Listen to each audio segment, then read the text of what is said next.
ஞான பிராப்தம் சமர்ப்பணத்தால் விளைகிறது. இது அனைவரும் அறிந்ததே. ஆனால் சமர்ப்பணத்தின் மகத்துவம் தான் என்ன?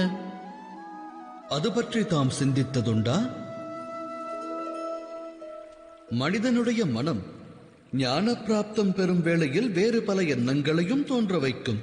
சில நேரம் சக மாணவர்களோடு பொறாமை எண்ணம் கொள்ளும். சில சமயம் பயிலும் பாடத்திலேயே சந்தேகமானது தோன்றும். சில சமயங்களில் குருவால் வழங்கப்படும் தண்டனை மனதில் அகங்காரத்தை விளைவிக்கும். என்ன, நான் கூறுவது உண்மைதானே? இதுபோல் பற்பல எண்ணங்களானது மனித மனதினை வேறுபடுத்தும். மனம் கொள்ளும் இதுபோன்ற எண்ணங்களால் அற்புத ஞானத்தையும் பெற இயலாது. மனதின் யோகிய நிலை சமர்ப்பணம் மூலம் உருவாகிறது. சமர்ப்பணமே மனதின் அகங்காரத்தை அழிக்கிறது.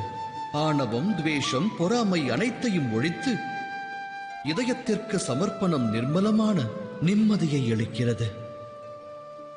உண்மை யாதெனில் இந்த அகிலத்தில் என்று ஞானத்திற்கோ ஞானிகளுக்கோ மதிப்பென்பதில்லை. குரு தத்தாத்ரேயரோ அன்னப்பறவை மற்றும் பசுவிடமிருந்தும் ஞானம் பெற்றார். விளங்குவதென்ன?